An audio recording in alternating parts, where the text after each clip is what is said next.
My sister tried to take full custody of my niece who I raised for a decade. She handed me a private school brochure and said, "Zoe starts at her new school Monday." When I asked why she was doing this now, she adjusted her watch and said, "Because I finally can." I just stared at her. That was 6 weeks ago. Today, she showed up to court alone. No husband, no ring, no smile. I was 27 when my sister showed up at my door, hammered, smelling like hard liquor, holding this tiny little girl in a hospital blanket. This was the first time I'd seen my sister in over a year. We weren't even close. I have no idea why she came to me to foster her child, but she did. She told me she can't be a mother in her current state and handed the baby over to me without another word. Then she got in the cab that she came here in and drove off. I just stood there shocked. The worst part was that I had told my sister so many times I never wanted to be a dad, and that had never changed. But what could I do? I just took the baby in. I named her Zoe, figured a nice name would go far. I never expected to bond much with her, but before I knew it, I found myself reading her stories, playing with her, acting like a dad. I raised her on my own, and as my own. Zoe grew up kind and sharp, with this wild curiosity and a weird obsession with marine biology. She called me dad before she was even 2. I never told her not to. That's why it hurt so much. Because for 10 years I gave her everything I could. She was mine. At least it felt that way. I never officially adopted her, but that was supposed to happen eventually. Until one day out of nowhere, my sister called. I hadn't heard her voice in 10 years. She said she was sober, married now, working at a vet clinic. She said she wanted to see her daughter. Her voice was too calm, like she'd just gone on a long vacation and wanted to pick up where she left off. I stood there in my kitchen staring at the wall while the pasta boiled over. All I could say was, "You're really doing this now?" She told me she was coming in 2 weeks, said it was time to honor the promise I made 10 years ago. The promise that I'd only keep Zoe until she got her life together. I never made that promise. She never even said a word before dumping Zoe. Either way, I didn't sleep much after that. I kept looking at Zoe and wondering if I was doing the right thing by keeping the truth from her. I had never told her. Eventually, I sat her down at the table, hands shaking, and told her everything. That I wasn't her biological dad, that I was her uncle, that her real mom was coming to visit. She didn't cry at first. She just stared at me. Then her eyes went hard. I tried to explain that I hadn't lied out of malice, that I just wanted to protect her, that none of this changed how I felt about her. But she didn't say a word. She got up, slammed her door, and didn't speak to me for 2 days. She cried a lot during this time, but if I tried comforting her, she'd just push me away. It was hard, and what made it even harder was when her mom arrived. I barely recognized her at first. She was clean, polished, polite. She brought photo albums and old baby clothes, trying to show Zoe some kind of history. Zoe didn't want anything to do with her, but then I noticed the shift. They began staying up together. Zoe started asking more and more questions. They began hanging out, but only when I wasn't looking, almost as if they were afraid of me. And then came the gifts. A new necklace Zoe didn't have before, a new hoodie, a pair of earrings Zoe swore a friend gave her. I remember following Zoe after school once where I saw her and my sister sitting on a park bench. My sister was handing her a Starbucks drink like they did it all the time. I didn't interfere there and then, but I confronted my sister that night, and she didn't deny the fact she was trying to take Zoe. She said, "You don't have legal custody. I already filed to get her back." I nearly dropped the mug in my hand. She said it in a tone like it was a business transaction, like I was just holding her package for her. I went to a lawyer the next morning and he confirmed the worst. I had no legal standing, no adoption papers, no parental rights, 10 years of raising her, but in the eyes of the law, I was just a babysitter. And so that same night, my sister and I fought. It got loud and ugly. 10 years of resentment exploded in my kitchen. I screamed that she left because she couldn't be a mother, gave her kid to me when she knew damn well I never wanted kids. And now that I love Zoe like my own, she was trying to take her. And that's when, right as I was yelling about how I never wanted kids, Zoe walked in. She heard everything, and she just stared at me. "You don't like me?" she asked, her eyes filling with tears. Me and my sister instantly stopped fighting, but it was too late, because right as we did, Zoe bolted out the door. We both chased her, calling her name down the street, but she was gone. We called the police, instantly informing them what was happening. We began searching parks and stores and the library. Hours passed. My throat was raw from shouting. I was crying. My sister was crying. It seemed like for those hours, we didn't care who became her parent. We both just wanted her back. The police found her at the aquarium. It was closed, but apparently one of the night guards saw her sitting outside crying and let her in to look at the fish. I should have known. That place was her happy spot. We rushed over there immediately. My sister tried to get in the car with me, but I told her to take her own. I needed time to think. I needed to figure out what to say to Zoe. When I got there, I found her sitting cross-legged in front of the big shark tank. Her face was all puffy from crying. The security guard, an older guy named Marcus, was sitting a few feet away keeping an eye on her. He nodded at me when I walked in. I sat down next to Zoe without saying anything. We just watched the sharks swim for a while. Finally, I told her I was sorry she heard what I said. I explained that when my sister first brought her to me, I hadn't wanted to be a dad, but that changed the moment I held her. I told her how scared I was that first night, Googling how to take care of a baby while she slept in a makeshift crib I made from a drawer. How I'd called my neighbor Barbara at 2 a.m.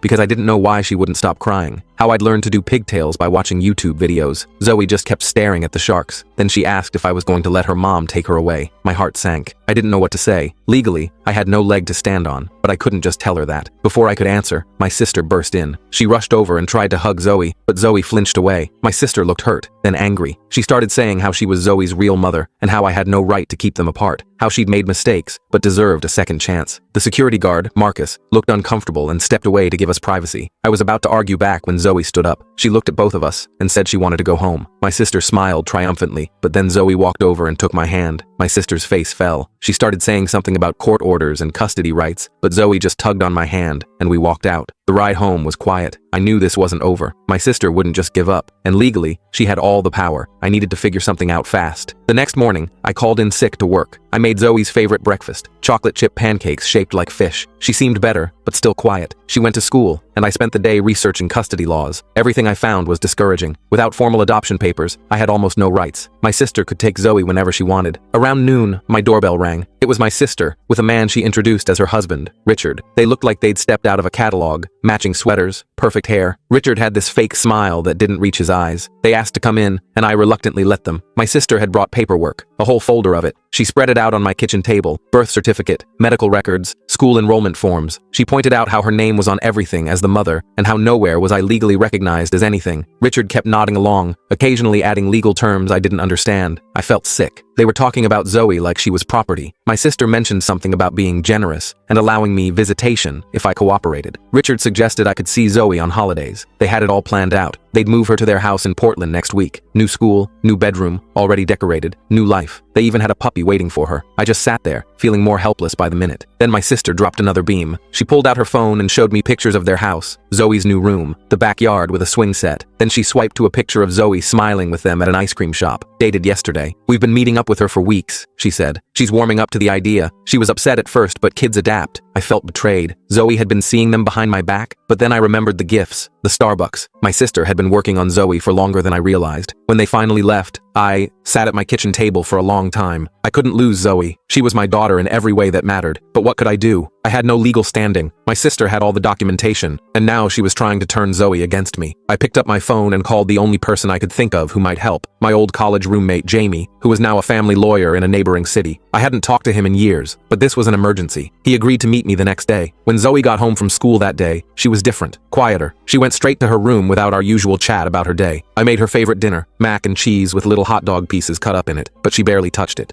When I asked what was wrong, she just shrugged and said she was tired. I didn't push it. I figured she needed space after everything that had happened. That night, I found a brochure on the kitchen counter for a private school in Portland. My sister must have left it there on purpose. It had all these glossy pictures of kids in uniforms, a fancy science lab, and a note scribbled in the margin. Zoe would love the marine biology program here. I crumpled it up and threw it in the trash, watching it land with a soft thud among coffee grounds and eggshells. The next morning, I drove to meet Jamie at a coffee shop halfway between our towns. The drive gave me time to rehearse what I'd say, though my thoughts kept scattering like leaves in wind. I hadn't seen him in years, but he looked exactly the same, just with less hair and more wrinkles around his eyes that crinkled when he recognized me. We did the quick catch-up thing, but I was too anxious to care about his divorce or new condo. I just needed help. I laid it all out for him, the whole story from the night my sister showed up drank with a baby to the current nightmare. Jamie listened, occasionally taking notes in a leather-bound notebook, his expression growing more serious with each detail. When I finished, he didn't look optimistic. "Look, I'm not going to sugarcoat this," he said, setting down his coffee cup carefully. "Without formal adoption papers, you're in a tough spot. Biologically and legally, your sister has the stronger claim." My stomach dropped. I'd been hoping for some legal loophole, some magic solution that would make this all go away. "But," he continued, leaning forward, "there's something called de facto parentage that might help. You've been Zoe's primary caregiver for 10 years. That counts for something." He explained I could file for custody based on being Zoe's psychological parent. It wouldn't be easy, and it would take time, but it was something. He agreed to help me file the paperwork right away, his eyes showing a determination that gave me a sliver of hope. When I got home, I found Zoe sitting on the couch with my sister. They were looking at a photo album I'd never seen before. Old family pictures from before Zoe was born, the edges yellowed with age. My sister was pointing at faces, telling stories. She looked up when I walked in, all innocent, like she hadn't just been trying to legally steamroll me the day before. "Oh, we were just catching up on family history," she said, her voice honey-sweet. "Zoe didn't know Grandma used to be a competitive swimmer." I felt a stab of guilt. I should have told Zoe more about our family, but I'd been so focused on building our own little world,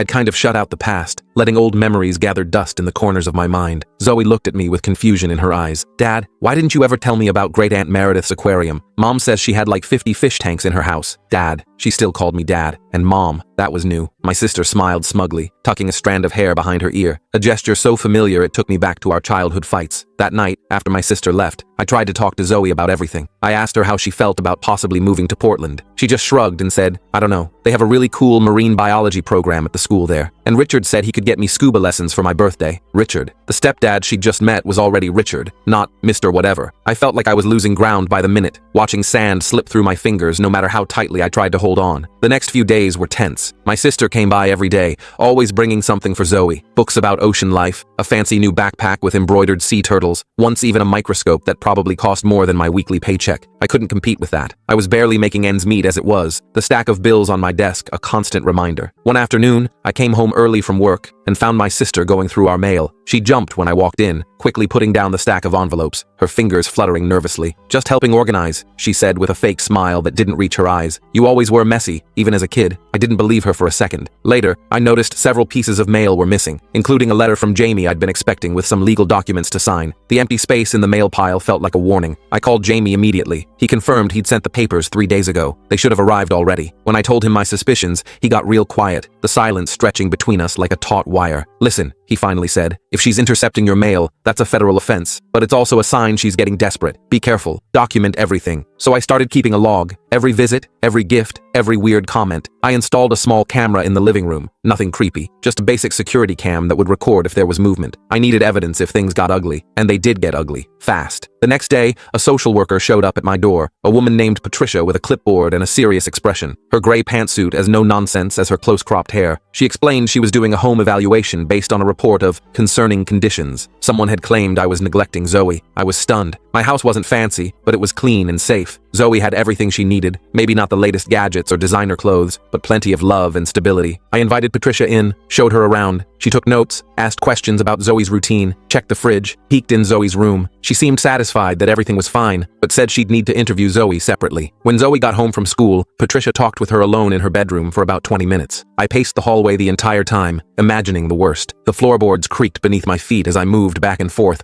straining to hear anything through the closed door. When they came out, Zoe looked confused but not upset. Patricia thanked us both and left, saying she'd be filing her report soon. What was that about? Zoe asked after Patricia left, her backpack still slung over one shoulder. I didn't want to worry her, so I just said it was a routine check that all families go through sometimes. She seemed to buy it, but I was furious. I knew exactly who had called in that report. I confronted my sister the next day when she came by with yet another gift for Zoe, this time an expensive-looking telescope. I waited until Zoe went to her room, then let loose. I told her I knew what she did, that it was a low blow even for her. She didn't even deny it, just adjusted her designer watch as if checking how much longer she needed to endure my anger. I'm just making sure my daughter is in a safe environment, she said with this fake concern in her voice. Single men raising young girls. People have questions. I wanted to scream. She was trying to make me sound like some kind of predator. My own sister. I told her to get out of my house, my voice shaking with rage. Fine, she said, gathering her purse. But you should know, Richard and I have already enrolled Zoe in her new school. She starts next Monday.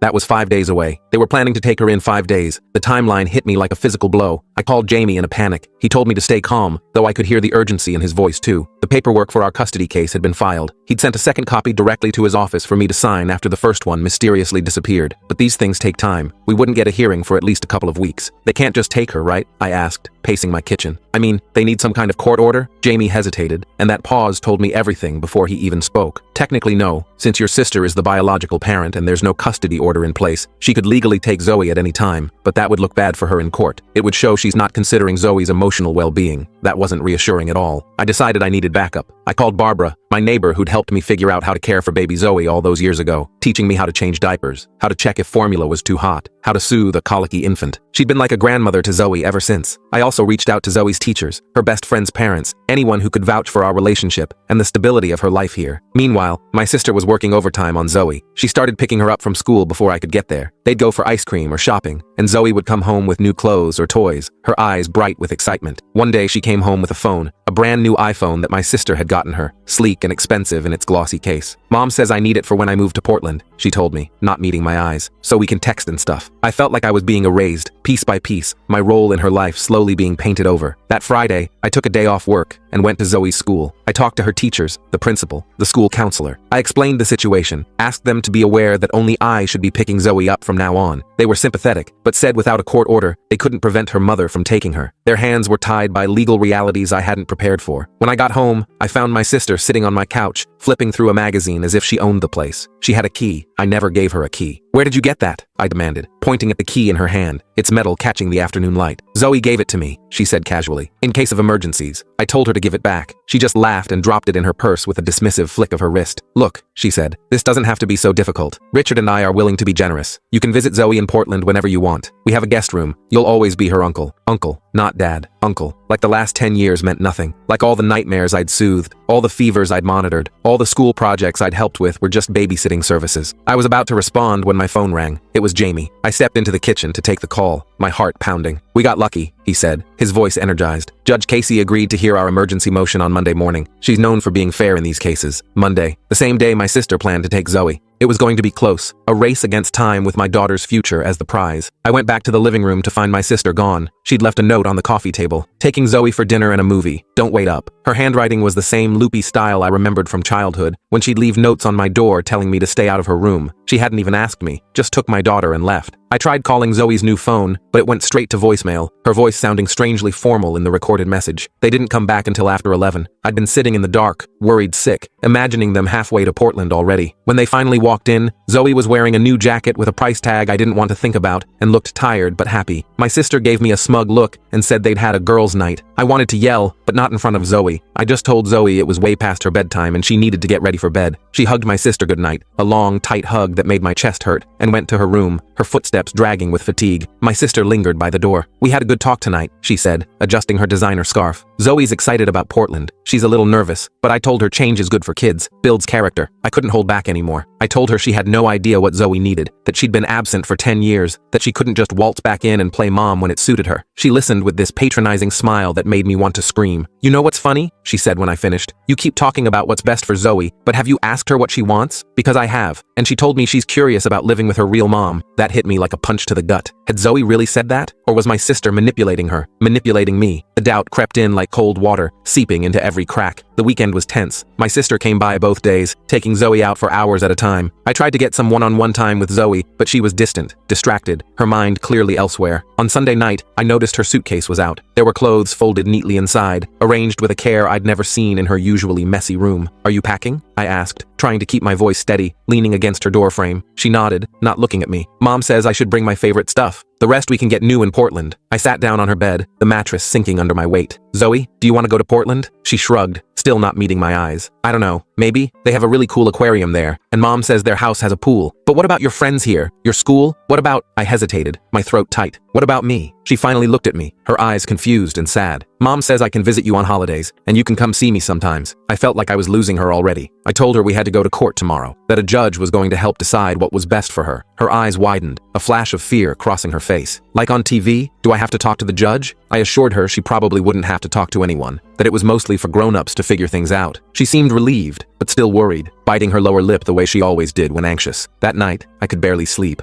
I kept thinking about what would happen if the judge ruled against me. Would my sister just take Zoe away right then? Would I get to say goodbye? Would Zoe even want to say goodbye to me? I stared at the ceiling, watching shadows play across it as cars passed outside. Monday morning came too quickly. I got Zoe ready for school, trying to act normal. My sister texted saying she'd pick Zoe up from school at 3, and they'd come get her things after, like it was already decided, like my world wasn't hanging in the balance. I dropped Zoe off at school, hugging her extra tight. She squirmed away, embarrassed by my public display of affection. "Dad, people are watching," she whispered, adjusting her backpack. I watched her walk into the building, wondering if this was the last time I'd take her to this school, the last time she'd call me Dad. The courthouse was intimidating, all marble and echoes, with elevated ceilings that made me feel small and insignificant. Jamie met me outside, looking professional in his suit. He had a thick folder of documents, statements from Zoe's teachers, Barbara, even Marcus the security guard from the aquarium, who'd seen us there almost every weekend for years. all testifying to my relationship with Zoe, how well adjusted she was in my care. My sister and Richard were already inside with their lawyer, a sharp-looking woman named Jennifer with perfect hair and a suit that probably cost more than my car. They were all wearing coordinating outfits, like they'd planned it. My sister had her hair pulled back, looking every bit the responsible mother. I felt underdressed in my best button-up and khakis, suddenly aware of the coffee stain I'd missed on my sleeve. Judge Casey was a no-nonsense older woman with reading glasses on a chain and silver hair cut in a practical bob. She reviewed both our filings quickly, then asked each side to make their case. My sister's lawyer went first, talking about biological rights, how my sister had made mistakes, but was now stable and ready to parent, how I had never legally adopted Zoe despite having 10 years to do so. When it was our turn, Jamie emphasized the psychological parent doctrine. He showed pictures of Zoe growing up, her first day of kindergarten with me holding her hand, her science fair project about sharks that won first place, us at her swim meets. He had statements from her teachers about how well she was doing in school, how I never missed a parent-teacher conference. The judge asked a lot of questions. She wanted to know why I never formally adopted Zoe, why my sister suddenly reappeared after 10 years, whether Zoe was aware of what was happening. Both lawyers did a lot of talking. I mostly sat there feeling sick, my tie suddenly too tight around my neck. Finally, Judge Casey said she needed to speak with Zoe. My heart sank. I'd hoped to spare Zoe this part. The judge said she'd interview Zoe in her chambers alone that afternoon. Court would reconvene tomorrow morning for her decision. I left the courthouse feeling no better than when I'd arrived. Jamie tried to be encouraging, saying the judge seemed fair and thoughtful, but I couldn't shake the feeling that biology would trump everything else, that the law wouldn't see what I knew in my heart, that I was Zoe's real parent in every way that mattered. I picked Zoe up from school myself, getting there early to make sure my sister didn't try anything. Zoe seemed surprised to see me, scanning the parking lot as if looking for someone else. "Where's Mom?" she asked, looking around the parking lot, her new phone clutched in her hand. "She had some things to take care of," I said, trying to sound casual. "Listen, we need to stop by the courthouse on the way home. The judge wants to talk to you." Zoe looked nervous, her shoulders tensing. Am I in trouble? I assured her she wasn't, that the judge just wanted to hear about her life, her thoughts, that she should just be honest. "Even if the truth hurts your feelings?" she asked in a small voice that made her sound younger than her 10 years. My heart skipped a hit. "Even then," I said, "especially then." The judge's chambers were less intimidating than the courtroom, more like a nice office with bookshelves and plants. Judge Casey greeted Zoe warmly, offered her a soda from a mini fridge. I had to wait outside while they talked. It was the longest 30 minutes of my life, each second ticking by with excruciating slowness. When Zoe came out, her eyes were red like she'd been crying. She didn't say anything about what they discussed, and I didn't ask. We drove home in silence, the weight of unspoken words filling the car. My sister was waiting on our porch when we got home. She looked annoyed, tapping her foot impatiently. "I thought we agreed I'd pick her up," she said, her voice sharp. Before I could respond, Zoe ran up to her and hugged her. They went inside together, leaving me standing there like an outsider in my own home, the home where I'd raised her for a decade. That night was surreal. My sister stayed for dinner, helping Zoe finish packing. They talked about the new school, the new neighborhood, how Zoe would have her own bathroom in Portland. I just sat there, feeling like a ghost in my own house, watching my life slip away. After Zoe went to bed, my sister lingered in the kitchen. She actually seemed nervous for once. Her usual confidence dimmed. "Whatever happens tomorrow," she said, fidgeting with her car keys, "I want you to know I appreciate what you did for Zoe, taking her in when I couldn't." It was the closest thing to gratitude I'd heard from her since this whole thing started, but it still sounded like a goodbye, like she was already assuming she'd won. I barely slept that night. I kept getting up to check on Zoe, watching her sleep the way I used to when she was a baby. I thought about all the milestones, her first steps in our living room, her first day of school, the time she lost her first tooth eating an apple. 10 years of memories, 10 years of being her dad. Morning came too soon. I made Zoe's lunch for school, turkey sandwich with the crusts cut off, apple slices, fruit snacks shaped like sea creatures. Same lunch I'd made her for years. I wrote a little note on her napkin like I always did. "Love you to the moon and back," just in case it was the last one. The courtroom seemed even more intimidating the second day. My sister and Richard were already there, looking confident. Zoe was at school, where I'd dropped her off with a longer than usual hug. The judge entered, and everyone stood. Judge Casey didn't waste time. She said she'd reviewed all the evidence, spoken with Zoe, and considered what was in the child's best interest. She acknowledged my sister's biological rights, but also emphasized the importance of stability in a child's life. And then she made her ruling. Judge Casey looked directly at me, then at my sister. The courtroom felt like it was closing in. My heart was pounding so hard I could barely hear her words at first. "After careful consideration," she said, "I've decided to grant temporary custody to the uncle pending a full evaluation period of 6 months. My sister gasped. Richard put his arm around her. I just sat there, stunned. I hadn't lost. Not completely. Not yet. Judge Casey continued, explaining her decision. She said that while biological ties were important,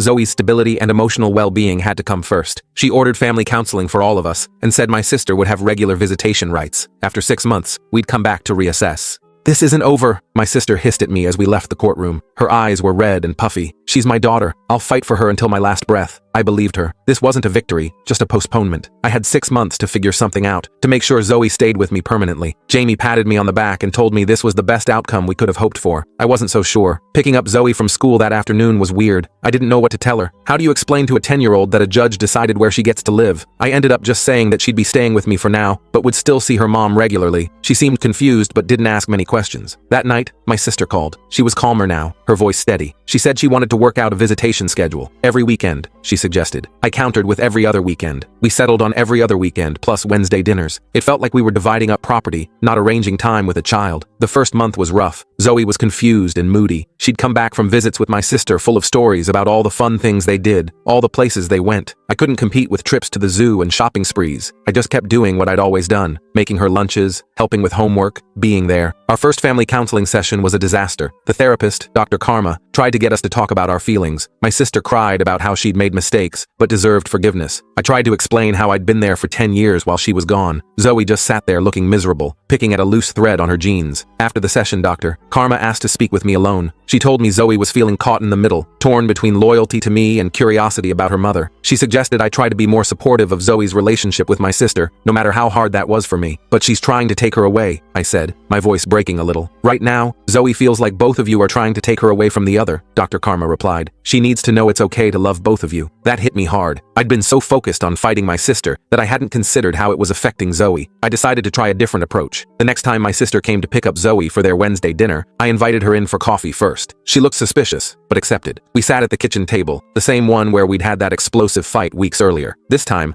I asked her about her life, her job at the vet clinic, her marriage to Richard. She seemed surprised by my interest, but opened up a little. I really have changed, she said, stirring her coffee slowly. I know you don't believe me, but I have. I nodded. I believe you've changed. I just don't think that erases the past 10 years. She looked down at her cup. I was scared to come back sooner, afraid Zoe would hat me for leaving, afraid you'd slam the door in my face. I might have, I admitted. We didn't solve anything that day, but something shifted, a tiny crack in the wall between us. After that, drop-offs and pickups got a little easier. We started texting about Zoe's school stuff, sharing photos from our respective time with her. It wasn't friendship, but it was civil. Zoe noticed the change. She stopped looking so anxious when my sister came over. She started talking more freely about both of us, not hiding her excitement about seeing her mom or her stories about what we did together. About 3 months in, something unexpected happened. My sister's husband Richard showed up at my door on a Tuesday night. Zoe was already in bed. He looked uncomfortable, shifting his weight from foot to foot on my porch. "Can we talk?" he asked, his voice lower than usual. I let him in, wary. We sat in the living room, surrounded by Zoe's artwork on the walls and her books scattered on the coffee table. Richard looked around, taking it all in. "Nice place," he said, though his tone suggested otherwise. I waited for him to get to the point. He cleared his throat a few times, then finally spoke. "Look, I'm going to be straight with you. This whole situation isn't working for me. I didn't sign up to be a part-time dad to someone else's kid." I bristled at someone else's kid, but kept quiet. "Your sister and I," he continued, "we had plans, travel, career advancement. A kid wasn't part of that, especially not one with so much baggage." I couldn't believe what I was hearing. Baggage? You mean the trauma of being abandoned by her mother and then having her try to take her away from the only stable parent she's ever known? Richard had the decency to look embarrassed. "I just mean it's complicated, and I'm not cut out for complicated. I told your sister this weekend that she needs to choose, me or this custody battle." My mind was racing. "Does she know you're here?" He shook his head. "Number. And I'd appreciate if you kept this between us. I just thought you should know where things stand." After he left, I sat in the dark living room for a long time. I felt angry at Richard for his selfishness, but also a glimmer of hope. Maybe this would change things. Maybe my sister would back off. I didn't have to wait long to find out. The next day, my sister called and asked to meet at a coffee shop near her hotel, alone. When I got there, she was already seated in a corner booth, a half-empty mug in front of her. She looked tired, the kind of bone-deep exhaustion that makeup can't hide. "Richard left," she said without preamble. "He gave me an ultimatum. Drop the custody case or he's filing for divorce." I wasn't surprised after Richard's visit, but I pretended to be. "I'm sorry," I said, and meant it. Despite everything, she was still my sister. She shrugged, trying to look nonchalant, but not quite pulling it off. Turns out he wasn't father material after all. Freaked out when Zoe left a mess in the guest bathroom last weekend. We sat in silence for a minute. I didn't know what this meant for our situation. Was she giving up? Or doubling down now that she had nothing to lose? "I've been thinking," she finally said, tracing the rim of her mug with one finger. "Maybe Portland isn't the right move right now. Zoe has friends here, her school, you." She paused. "I was looking at apartments nearby, something with 2 bedrooms, so Zoe could stay over more comfortably." I felt a surge of relief, quickly followed by suspicion. Was this another strategy? Get Zoe comfortable with longer stays, then push for full custody again? My sister must have read my expression. "I'm not giving up on being her mom,"